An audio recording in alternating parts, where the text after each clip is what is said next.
All right, so here she sits after a couple of rides around and taking her home yesterday. Let's go through a little bit of what she actually is before I start doing some wrenching on it.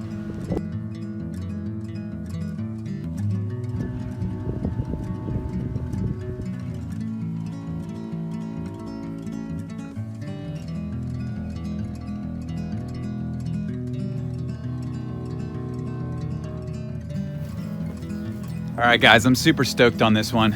I know she's got a lot of rust from the normal eye, right back here on the quarters. But you know, things like these dog legs are perfect on both sides, which is crazy. This being a New York City truck originally bought there, and I read through the records yesterday, and pretty much everything was done maintenance-wise on this truck in the early 90s all the way through the late 90s. After that, the records kind of fizzed out a little bit, but it's crazy because after reading through the records, I found out that this truck was actually owned by somebody that I knew back in college.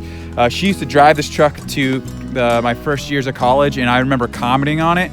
I found a record with her last name on it, and I actually reached out to her. So we'll see if she wants to give me some more information on what's been done. But that's a super cool story in itself. All right, a couple things I want to point out right off the bat is that I said yesterday that the dash is uncracked. It's crazy to find. Also, this seat, no rip. When does that ever happen? It's got both sides, got both snake blinders, which is, again, really rare, especially for a Virginia truck. It's got a hole in the tailgate. I can fix that. I got an extra tailgate in the garage. We'll get that taken care of. A couple of the things are truly foobarred, though. The automatic top for the shifter is missing. I have one. I'll get that all fixed and ready to roll. The center console, it's broken right there. I got that piece, no problem. It looks like the previous owner took an old Landcruiser mud flap and cut out the rubber part and then glued it on here. I think that's pretty hilarious. I didn't notice that right when I was buying it. Here's a really creative mod.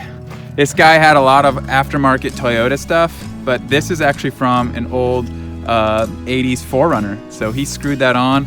I'll probably take that off when I go ahead and add the other tailgate. Screwed in all the bumper caps, which stinks. I think this is the only one on the whole truck that's good to go. The front bumper up here is mashed in. I'm probably gonna take the winch to that on the 87 with the 8274 and just pull that out, see if I can get a little more straight out of it before I put a bumper cap on it. The frame's not perfect, but it's pretty dang good for a Virginia truck. There's no holes in it anywhere.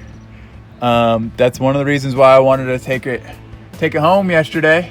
Supposedly there's been new shocks on it, but I can't really tell. It's still a bumpy ride for a stock 60.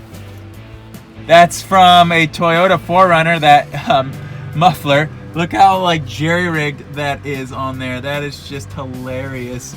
We're probably gonna address that once I get into the truck a little more today. All right, the engine bay. So when this guy got this truck, he believes that he got it. He was the third owner of the truck. So the first owner was in New York. The second owner was actually about 20 minutes from me, out in Middleburg, Virginia. So he said it didn't start, and when he got it, so he cleaned the whole manifold up, took everything off, new gasket, plugs, wires, cap, rotor, and then he got it running. So I can imagine, he's done some other foobar stuff, like look at this bracket right here for the belt. That's not the correct belt. We're gonna have to adjust that as well.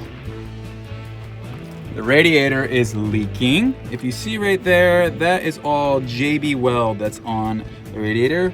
After my first test drive 2 days ago, it exploded in front of the guy. I was like, well, I guess that's gonna affect my purchase today. So he JB welded it so I could drive it home. I have another radiator in the garage. I'll go ahead and replace that. It shouldn't be too bad of a job.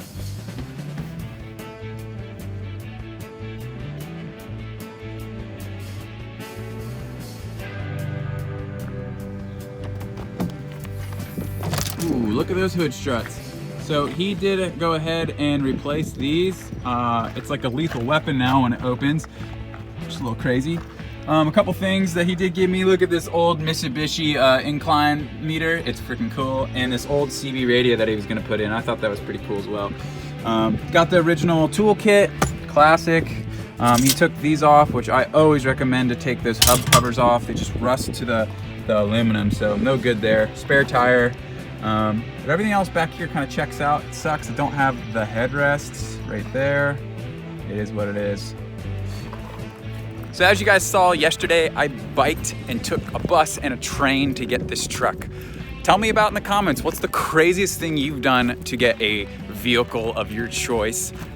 This is definitely one for the memory books. Everybody thought I was crazy when I told them I was biking to go get this, but I think overall it was worth it. We're gonna do some wrenching on it today and then see how she turns out. So leave a comment below about what you think about this buy, all right?